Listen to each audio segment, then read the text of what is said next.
Charla con Fernando Alcalá Zamora para hablar de la crisis del Real Madrid femenino. Vamos a ello.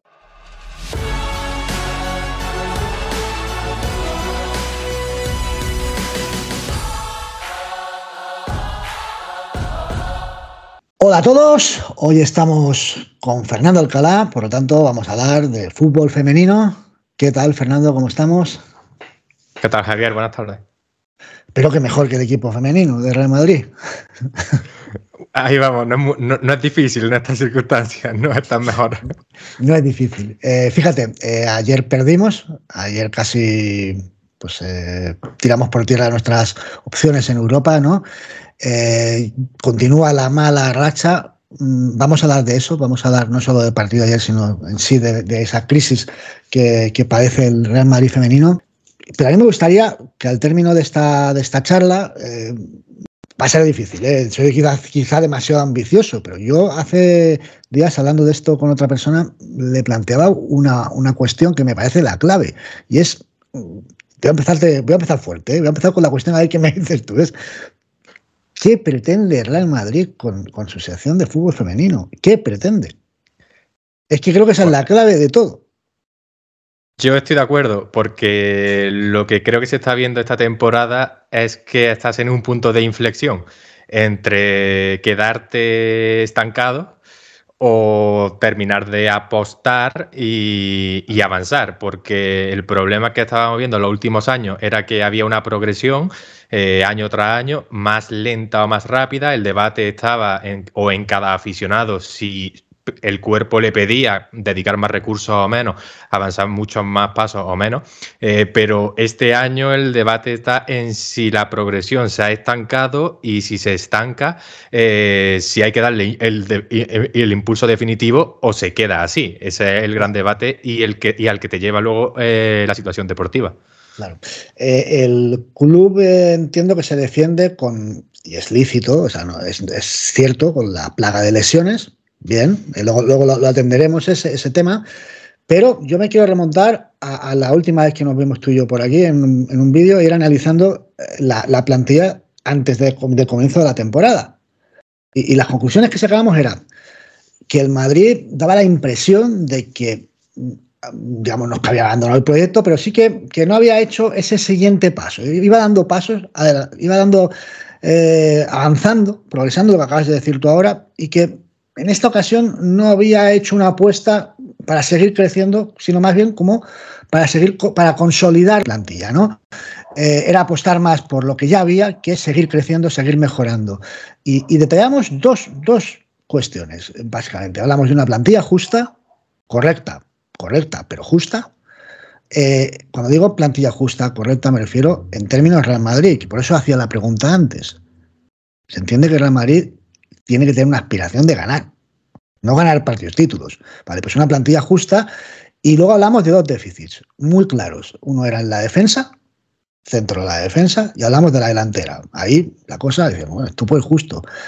Claro, dicen, plaga de bajas, sí, plaga de bajas. Pero es que el problema es la plaga de bajas, claro, digamos que ya parte de una base muy poco propicia para poder soportar una plaga de bajas que se podía dar. Sí, además lo comentamos precisamente, que la duda estaba en que, o la sensación era que parecía que iba a darse al menos un pequeño salto en cuanto a algún fichaje bastante top, ya fuese a la delantera o atrás, y al final no terminó de llegar esa apuesta, esa Caroline Weir, digamos, de temporada anterior. Y en esa circunstancia, pues lo que te queda es lo que comentas de plantilla, y que para mí es una de las claves de esta situación que se está viviendo. Yo doy 3 puntos o tres momentos. Uno es el post final Copa de la Reina, cuando pierdes y cómo pierdes con el Atlético, donde se apuesta por mantener las cosas como están, no perder la cabeza. Bueno, que hay quien pueda entender que, vale, has terminado segunda en la Liga, estás en Champions, por tanto, has llegado a esa final, la has perdido. Bueno, puede ser una mala tarde, pero habrá quien te pueda decir que en ese contexto Real Madrid del que muchas veces hablamos, quizás en el masculino, perder una final de esa forma habría supuesto cambios algo más radicales. Ese, claro, por un lado. Segundo punto, la configuración de la plantilla, que es de lo que te comento ahora. Y el tercero, la lesión de Weir, que puede ser circunstancial, ocurre con Escocia, mala suerte, vale, igual que la plaga de lesiones. ¿Qué pasa en el mercado de fichajes? Que, por ejemplo, uno de los puntos, que es lo que ahora, y todo el mundo tendrá, quien haya visto estos partidos últimos del Madrid femenino, tendrá muy reciente, que es los errores defensivos. Tampoco debería sorprender cuando 3 de esas centrales titulares ya estaban el año pasado y suban un poquito de nivel, bajen un poco de nivel, pero sabes lo que te pueden dar, sabes sus carencias, sabes perfectamente. No solo eso, sino que ocurre que tenía una cuarta central, que fue una apuesta un poco extraña por juventud, que era Claudia Florentino. La habías tenido 2 años como cuarta central, solo de recambio, sin problema. La jugadora, oye, cumplió cuando se la necesitaba. Termina esos 2 años que tú podrías pensar, bueno, esta jugadora joven la has tenido aquí madurando y ahora la mantienes como cuarta central. No solo eso, sino que sale y fichas a una jugadora que está entre el B y entre el primer equipo y no ha jugado todavía, que es Sara López. En ese contexto te quedas con 3 centrales ya conocidas. Claro. Y que entonces no solo no estás avanzando, sino que alguien podría decir que estás avanzando pero hacia atrás. Curioso lo que se parecen las situaciones, los escenarios entre el femenino y el masculino, pero también sorprende las diferentes reacciones que ha habido con respecto a esas situaciones. Hay que decir que el masculino sí que ha respondido bien, quizá porque también ha habido una plaga de bajas, más que casi es coincidente, ¿no? 8 bajas, 3 centrales. Es que te quedas con 3, no fichas otro central, casi lo mismo. Es cierto que en el masculino, pues los que estaban por detrás han respondido. Y el club decía, no, yo confío en esto. Bien, es decir, nos hemos certificado que Madrid tenía una buena plantilla para soportar esa plaga de bajas. Pero en el femenino no. Y esto que habla de las centrales me parece significativo. Es decir, vale, sales una Rocío. Bien, sí, pero aún con Rocío, es presumible que el Madrid hubiera tenido problemas defensivos esta temporada. Hasta con Rocío. Es decir, porque vamos a ver, Catherine es titular, indiscutible. Y madre, yo no he visto muchos partidos, he visto algunos, y siempre sale en la foto. Es decir, es que siempre sale en la foto. Sí, sobre Catherine el problema es que ya no es solo que sale en la foto, sino que la propia circunstancia, yo creo, de fragilidad les está afectando a ella y a otras jugadoras y repercutiéndole en que el nivel baja todavía más y se sienten más inseguras y fallan. El partido contra el París fue, en mi opinión, un descalabro absoluto defensivo, concentrado en las centrales principalmente, y Catherine es una de ellas, la que mide mal cada balón.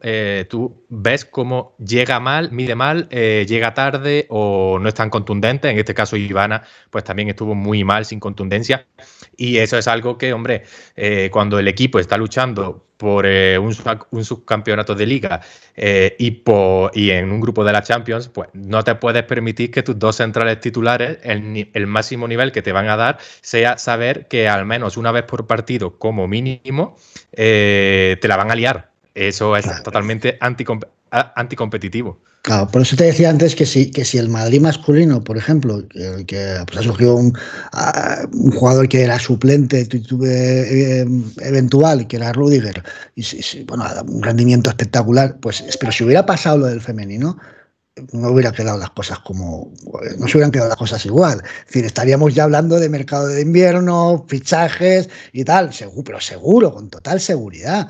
Claro, que aquí se habla. Aquí parece. Se habla un poco de, por ejemplo, una central sueca, Natalie Bjorn, del Everton, que podría subir el nivel, pero para mí la clave está en lo que tú comentabas antes sobre la confianza de los que estaban. Y el asunto es que el nivel base del que partía un equipo con respecto a la plantilla del masculino, porque tú ves, por ejemplo, a Nacho, que lo tienes ahí, como quien dice, para bombero para apagar fuegos. Sí. Y Nacho es un jugador que tú sabes que te va a responder. que te va a responder sin ningún problema. En el femenino no solo no tienes eso, sino que el perfil que tenías hace unos años, que era Babs, la central muy experimentada alemana, se retiró. Y esa pieza ya empezaste por no recambiarla por un perfil similar, una muy veterana, una central muy veterana experimentada. No, fichaste a Caitlin, que tiene las características que tiene, y no era Babs de ninguna manera. En el puesto de centrales queda muy claro, también el de la punta de ataque, el delantero centro, pero da la impresión, es la impresión que a mí me da, de que esa final de la Copa desencantó mucho al club. Es decir, que ahí se perdió una parte del compromiso que tenía el club o de la ilusión que tenía el club con la sección, y eso afectó, creo yo, bastante.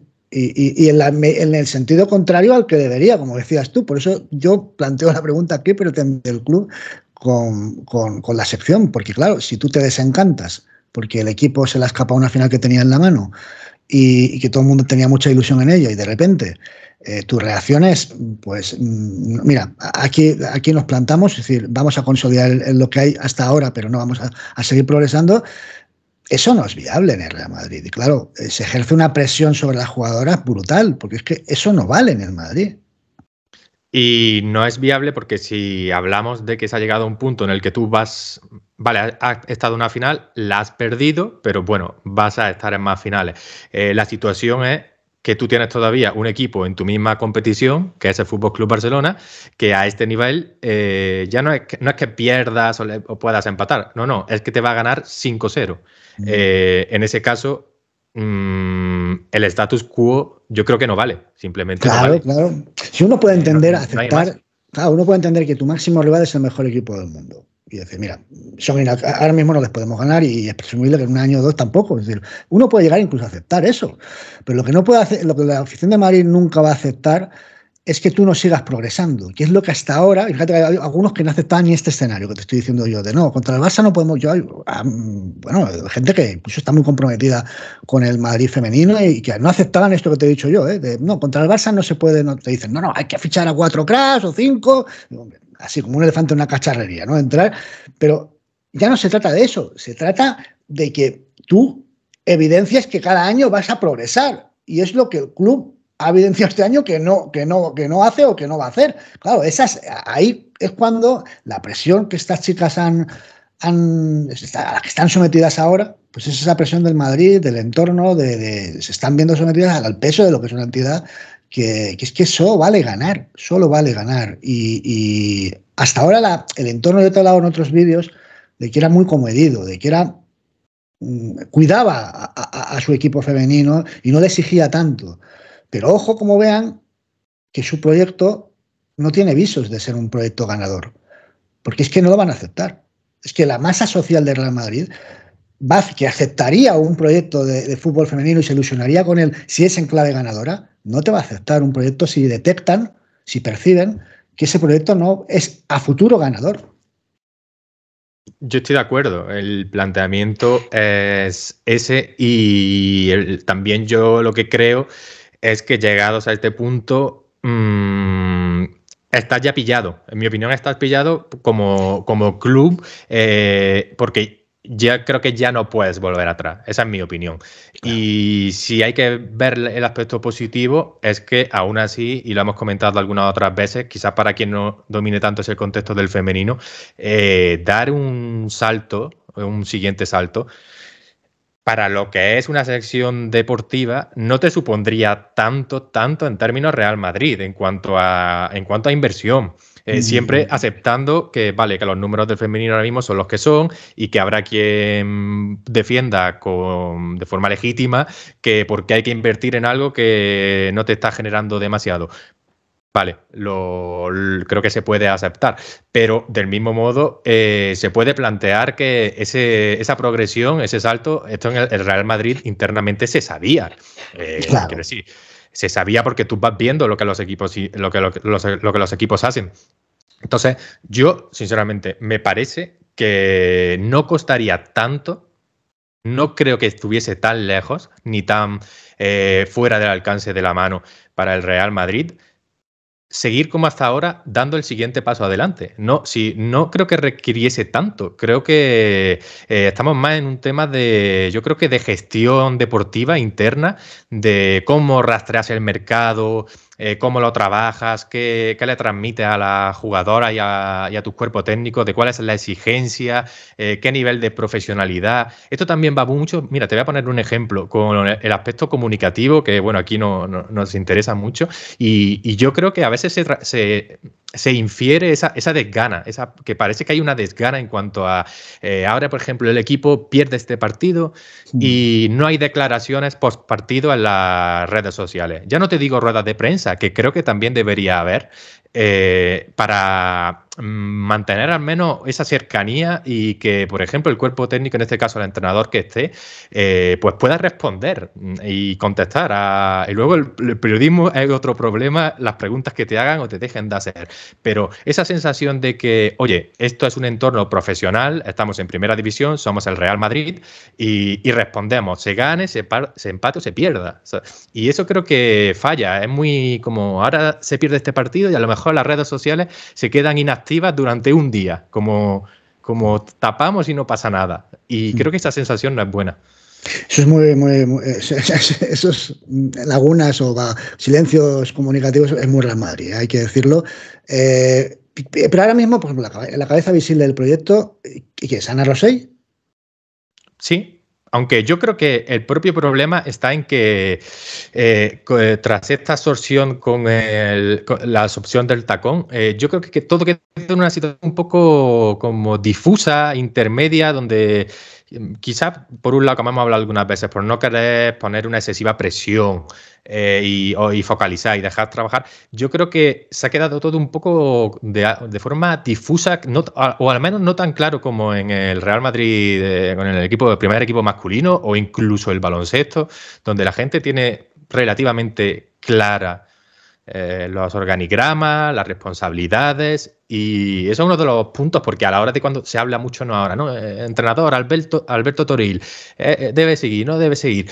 La sensación es un poco como que no está claro cuáles son los puntos, cuáles son lo que hay que medir. Por ejemplo, sí. Quiero decir, Ana Rosell no es directora deportiva, o sea, no ejerce un cargo, como podemos decir, no sé, lo que se llama para que la gente me entienda. Siempre pongo símiles para que la gente lo entienda. No es Monchi, no es una directora deportiva, no es un Juni Calafat.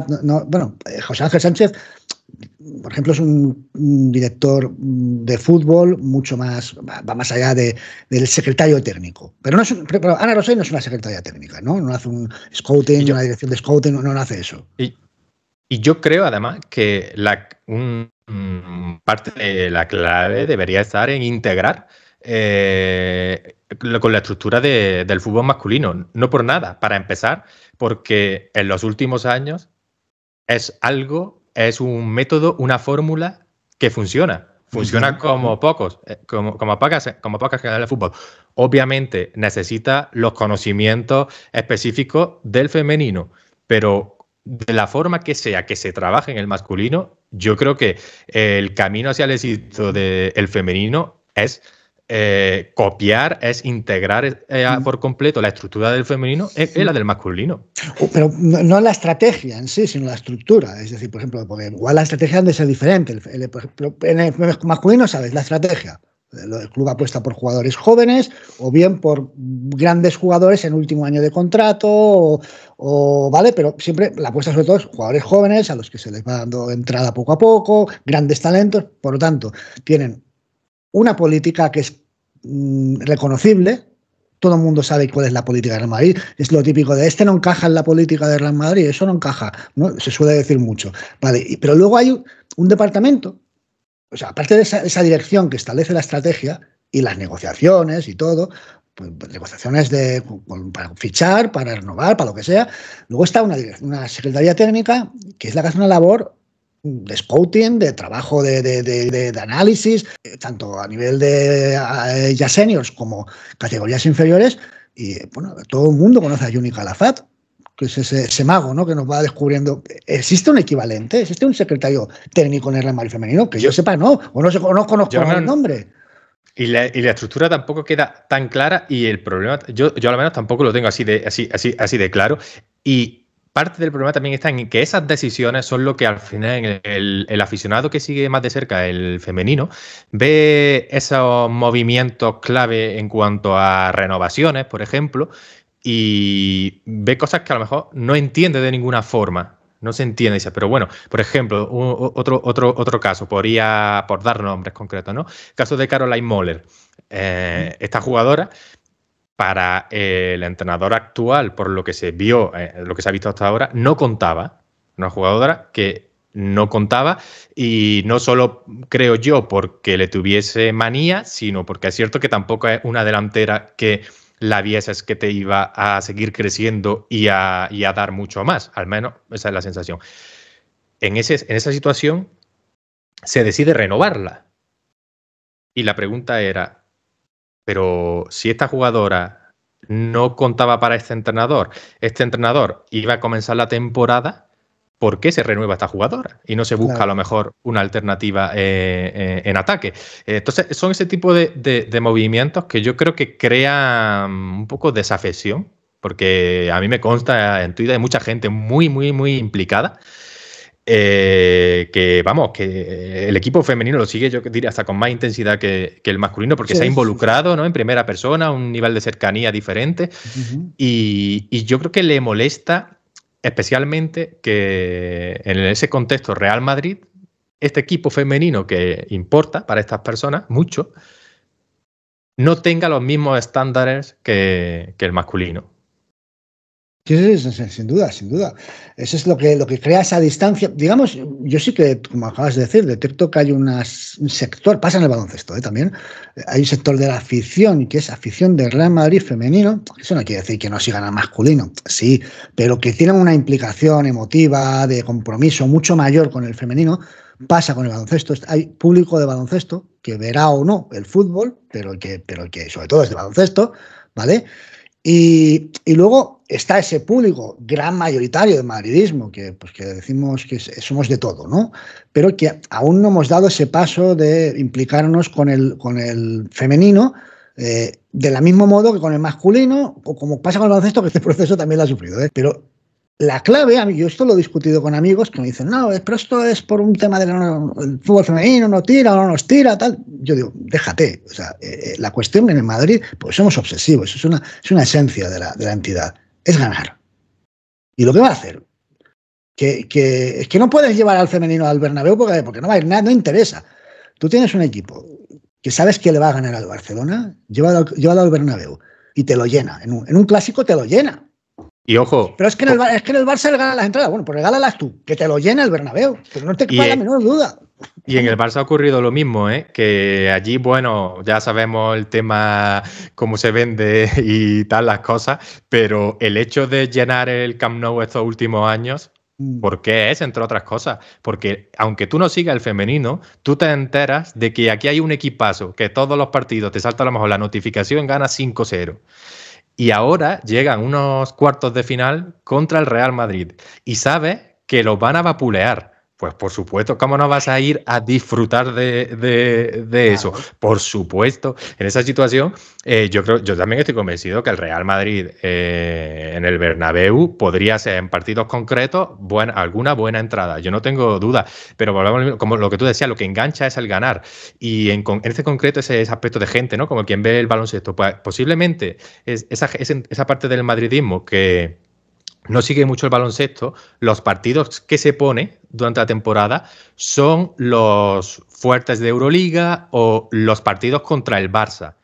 ¿Qué le ocurriría a esa gente si cada partido de baloncesto que se pone contra el Barça le da una tunda al Barça?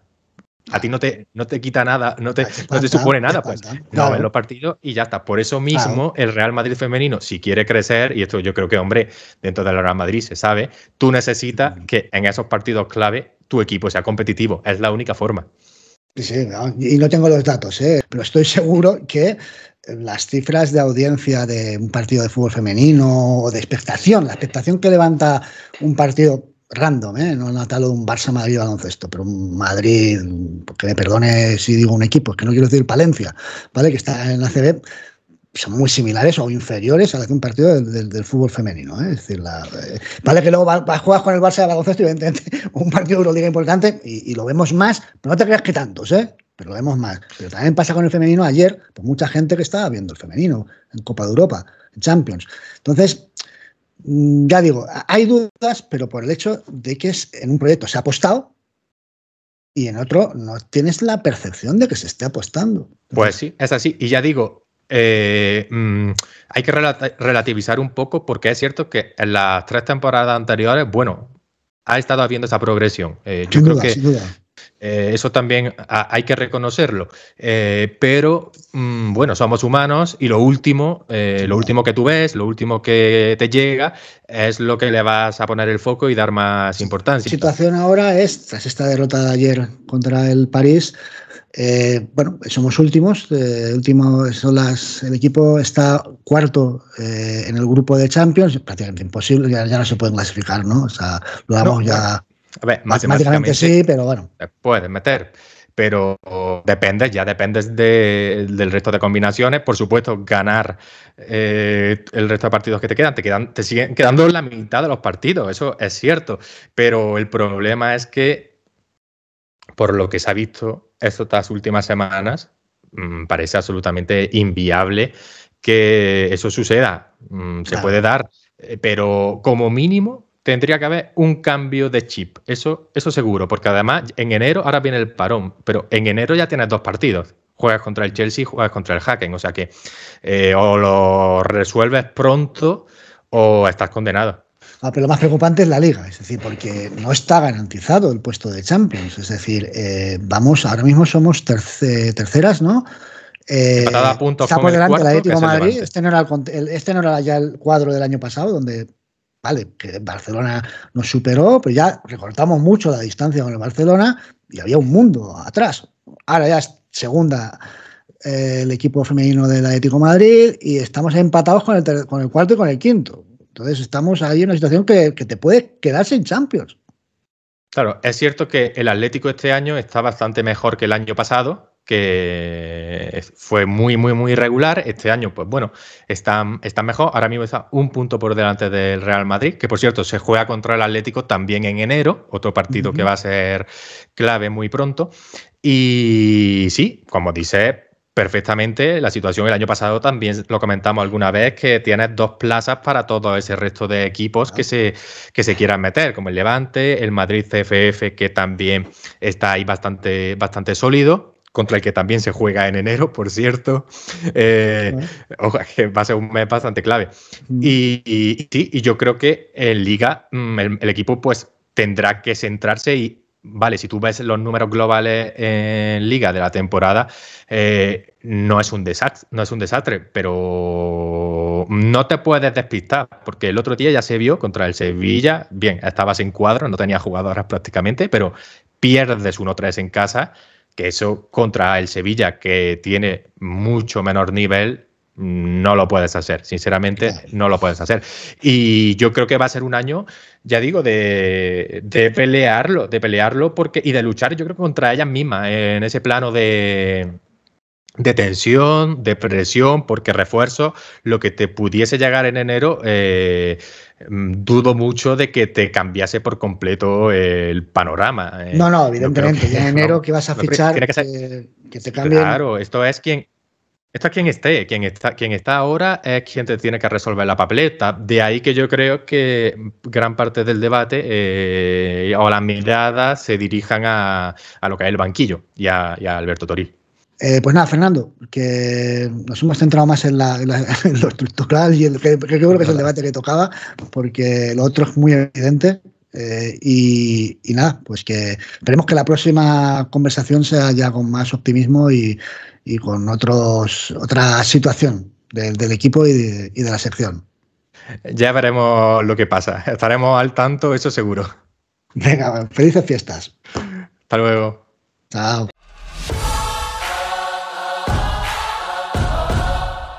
Insisto, cualquier sección que haga Real Madrid y que sea ganadora va a contar con el respaldo de la gran mayoría de aficionados.